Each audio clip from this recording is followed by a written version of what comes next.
a wild lynx abandoned in the freezing forest, a house dog with a heart bigger than his own species, and a family who accidentally became the bridge between two worlds, wild and tame.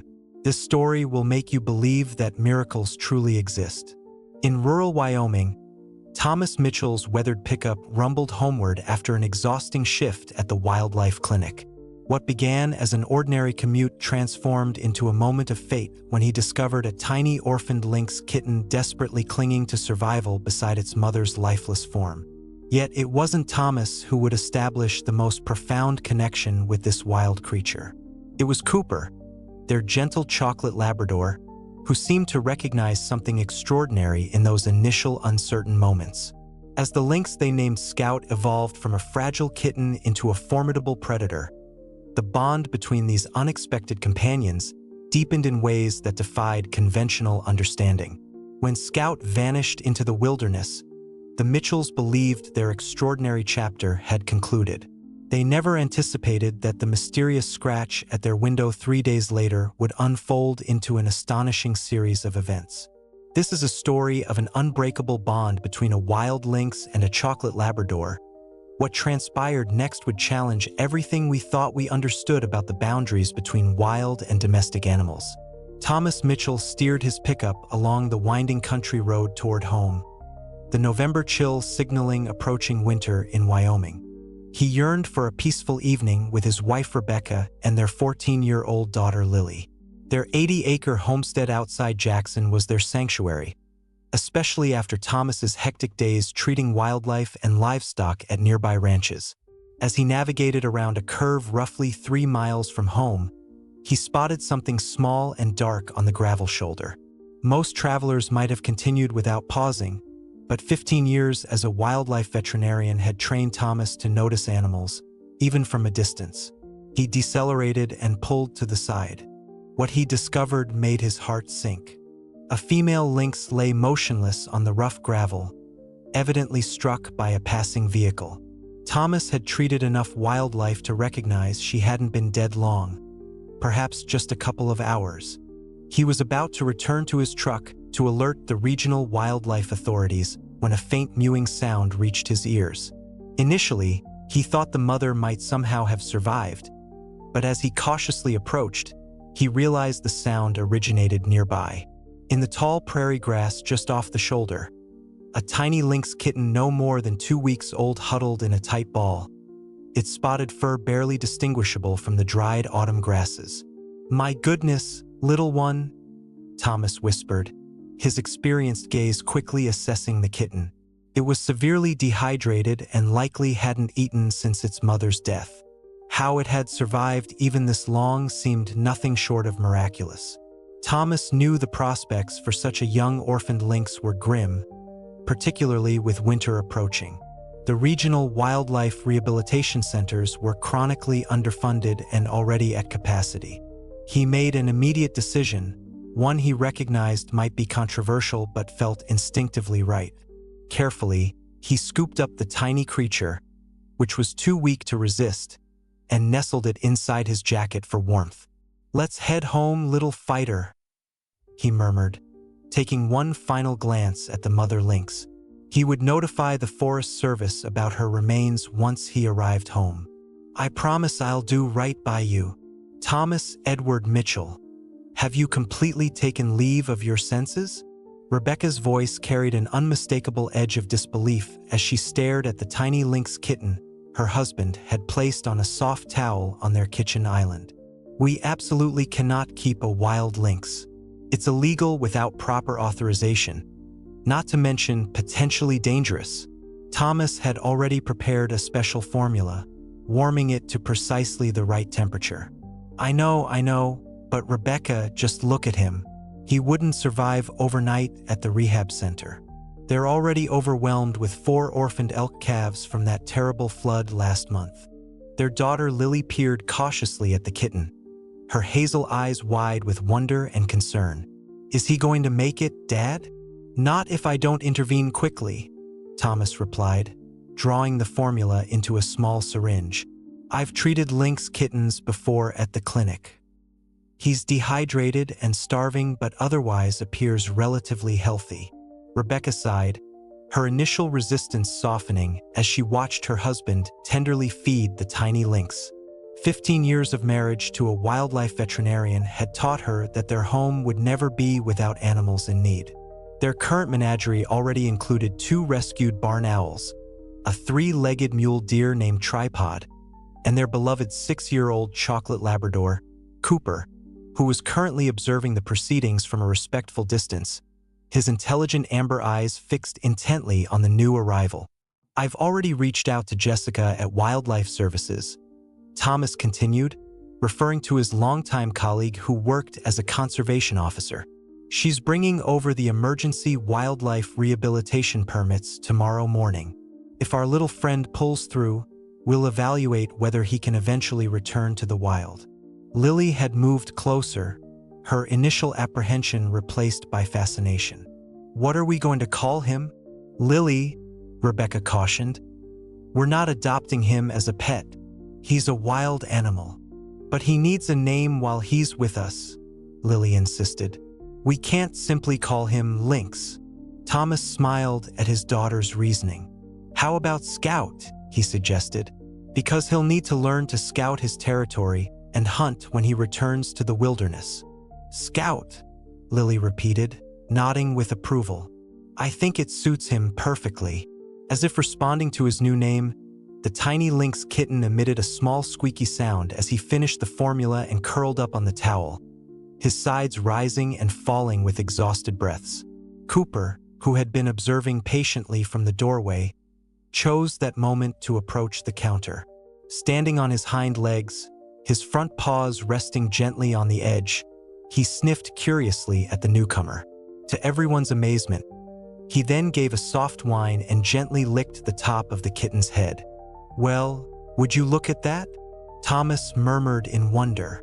"Cooper's already adopted him." Rebecca couldn't suppress a smile despite her misgivings. "Fine, but this is temporary, Thomas. Very temporary." Neither of them could have foreseen how that moment would set in motion a friendship that would transcend the boundaries between wild and domestic, a connection that would span years and bring unexpected joy and profound lessons into their lives. The subsequent weeks were touch and go for Scout. Thomas's veterinary expertise was thoroughly tested as he established a feeding schedule, monitored the kitten's health, and gradually introduced solid food.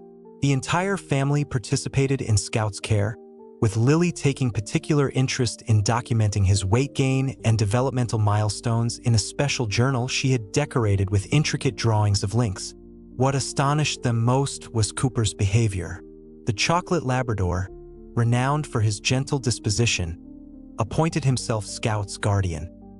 He would lie for hours beside the makeshift enclosure they had created in a quiet corner of the living room, occasionally nudging the blankets to check on the kitten. When Scout was brought out for feeding or exercise, Cooper would watch attentively, his tail thumping rhythmically whenever the lynx made progress. "I've never witnessed anything quite like this," Rebecca remarked one evening as they watched Cooper carefully nudge Scout with his nose, encouraging the wobbly kitten to take a few more steps across the living room floor. "It's as if he instinctively knows Scout needs a friend and protector." By January, Scout had grown significantly and begun exploring more of the house. Thomas and Rebecca engaged in lengthy discussions about the lynx's future. While they had initially planned to release him back into the wild by spring, they grew increasingly concerned about his close bonding with humans and especially with Cooper.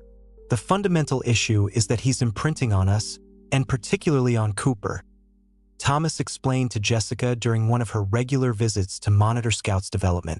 "At this rate, he won't develop the natural wariness of humans essential for survival in the wild." Jessica, a petite woman with sun-weathered skin and decades of wildlife management experience, watched as Scout playfully pounced on Cooper's wagging tail. "You're in a delicate situation, Tom. He's too habituated for a conventional release, but maintaining a full-grown lynx indefinitely isn't realistic either. If you were Thomas, would you keep Scout or release him back to the wild? Comment keep or release below. What about finding middle ground? Rebecca suggested thoughtfully. Our property borders national forest land. What if we gradually transition him to living outdoors but continue providing some support? Jessica considered this, twisting her silver hair into a thoughtful knot. A soft release approach could work, especially with your extensive acreage. We'd need to establish proper structures, perhaps a feeding station that progressively moves farther from the house. But it would require time and serious commitment. We've already invested plenty of both, Thomas said quietly, watching as Lily sat cross-legged on the floor, dangling a feather toy for Scout while Cooper looked on with apparent approval. And so began the next phase of Scout's journey with the Mitchell family. Thomas constructed a spacious outdoor enclosure that allowed Scout to experience the natural environment while still having protection and shelter. They initiated a carefully planned program to gradually introduce the growing lynx to the skills he would need for independent survival. By the following spring, Scout had developed into a striking juvenile lynx.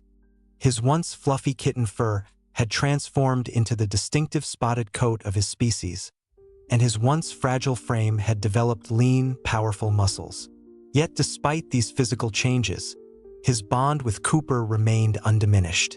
The most remarkable aspect of their relationship emerged during the daily excursions the family took along the 7-mile trail that wound through their property. What had begun as short supervised outings close to the house gradually extended deeper into the forest. Scout would walk alongside Cooper, occasionally darting into the underbrush to practice his hunting skills before returning faithfully to the Labrador's side. It's as if they share their own private language, Lily observed one May afternoon as they watched Scout and Cooper explore a meadow blanketed with vibrant wildflowers. She pulled out her nature journal, already filled with meticulous observations and sketches that had earned her top marks in science. Did you notice how Scout froze and Cooper immediately halted too? They're communicating somehow. Do you think Cooper understands what Scout is trying to tell him? Comment 1, if you believe he does, or 2, if you don't. Thomas nodded, amazed by the intuitive connection between the two animals. Cooper's mentoring him in his own way. Notice how he waits patiently while Scout practices stalking but won't permit him to venture too far. He's being both teacher and protector. As summer approached, they began leaving the door to Scout's enclosure open, allowing him to come and go as he pleased. The first night he didn't return, Rebecca found Lily sobbing in her bedroom. "He's gone, Mom," she wept. "Scout's disappeared." Rebecca sat on the edge of her daughter's bed, gently stroking her hair. "Sweetheart, we always knew this day would arrive. Scout is a wild animal, and part of loving him means allowing him to become who he's naturally meant to be." What they hadn't anticipated was the toll Scout's absence would take on Cooper. The normally energetic Labrador refused his food, spending days lying by the door, his eyes fixed on the forest's edge. By the third day, Cooper's condition had deteriorated enough that Thomas was considering medication. "I've never seen him like this," Thomas told Rebecca as he checked Cooper's vitals. "His heart rate is elevated, and he's showing signs of stress-induced depression. It's as if he's mourning." Later that evening, as the family sat in somber silence at dinner, Lily looked up tearfully. What if Scout was killed by hunters, or attacked by another predator? We'll never know what happened to him. Rebecca squeezed her daughter's hand. "We have to believe he's following his natural instincts. That's what—" A sudden frantic barking interrupted her. Cooper, who had barely moved in days, was now racing toward the kitchen window, his tail a blur of movement. There, peering in through the glass, was Scout, but not as they remembered him. His golden eyes were dim with exhaustion, and a jagged wound cut across his shoulder, the fur matted with dried blood. The family rushed to the door, relief mixing with concern at his injured state. "Well, I'll be damned," Thomas breathed, opening the door. Scout limped in, leaning heavily against Cooper, who gently supported his injured friend. Lily was ecstatic despite her concern. "He came back. He remembered us." "And he clearly needs our help," Thomas said, already retrieving his medical kit. "This wound needs treatment immediately." As Thomas tended to Scout's injuries, likely from a territorial fight with another predator, the lynx submitted to the examination with unusual patience, as if understanding the help being offered. "He sought us out specifically," Thomas noted as he cleaned the wound. "He could have hidden away to heal, but he came here, to people he trusts." This established a new pattern in their relationship with Scout. He would vanish for days or occasionally weeks at a time, living the independent life of a wild lynx, but he would invariably return, announcing his presence with a scratch on a window or door, seeking out his faithful friend Cooper and accepting the family's affection on his own terms. 3 years passed in this rhythm of presence and absence. Scout matured into a magnificent adult lynx, nearly twice Cooper's size, with powerful limbs and the characteristic tufted ears of his species. His visits became less frequent but no less special, particularly for Cooper, who would greet his old friend with the same exuberant joy each time. The family's respect for Scout's wild nature deepened. They never attempted to restrain him and were careful not to treat him as a pet during his visits. He was a wild neighbor who chose to maintain a connection with them, an arrangement that seemed to satisfy everyone. It was a crisp October morning when Scout made one of his now rare appearances. Thomas had just returned from tending to the horses when he noticed the lynx sitting patiently at the edge of the yard, watching the house. Cooper, now 9 years old and showing touches of gray around his muzzle, sensed his friend's presence and bounded outside, tail wagging furiously. The two animals greeted each other with familiar rituals, Cooper playfully bowing and Scout gently batting at his ear. Thomas called for Rebecca and Lily to come see, knowing how much they cherished these increasingly infrequent reunions. "He seems different somehow," Lily remarked as they watched from the porch. Now 16, she had developed her father's keen eye for animal behavior. She grabbed her camera. Photography had become her passion since Scout first entered their lives. Thomas nodded, noticing the same thing. Scout appeared more restless than usual, repeatedly walking a few steps toward the forest before returning to Cooper. "I think he wants Cooper to follow him," Rebecca said, voicing what they were all thinking. Thomas hesitated. While Scout had never displayed aggression toward any of them, he remained a wild predator with instincts and behaviors that couldn't always be predicted. "I'm not entirely convinced that's wise." "Dad, look at Cooper," Lily pointed out. The Labrador was clearly eager to accompany his old friend, looking back at the family with pleading eyes. "And I'd love to document whatever Scout wants to show us. Maybe it's important for my research project." After a brief family conference, they decided to follow at a prudent distance. Thomas grabbed his veterinary bag, a habit whenever venturing into the forest, and Lily carefully packed her camera equipment, determined to capture whatever might unfold. "This could be incredible for my biology presentation," she whispered excitedly to her mother as they set off. Scout led them deeper into the woods than they typically ventured, beyond their regular walking trail and into a densely wooded section of their property that bordered the national forest. "He's guiding us somewhere specific," Thomas observed as Scout paused occasionally to ensure they were still following. After about 20 minutes, Scout disappeared into a small clearing sheltered by a fallen pine and thick undergrowth. Cooper followed without hesitation. When the family cautiously approached, they encountered an astonishing sight. There, in a well-concealed den beneath the log, lay 3 small lynx kittens, their spotted fur and blue-gray eyes indicating they were only a few weeks old. Scout stood protectively nearby, watching carefully but making no move to prevent their approach. "He's a father," Rebecca whispered in awe. "He's brought us to meet his family." What happened next moved them all to tears. Cooper approached the kittens with extraordinary gentleness, lying down beside the den. To everyone's amazement, Scout nudged his offspring toward the Labrador. One by one, the curious kittens tottered over to Cooper, who began to carefully lick and groom them as if they were his own puppies. "It's like he's introducing his children to their uncle," Lily said softly. Thomas's brow furrowed as he carefully examined the scene. "That smallest kitten is worryingly thin," he whispered, pointing to the runt of the litter who struggled to walk. "And look at Scout. See how his right flank is matted with blood?" Rebecca gasped softly.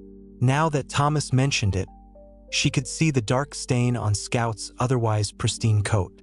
"Something's happened," Thomas continued, his veterinarian instincts kicking in.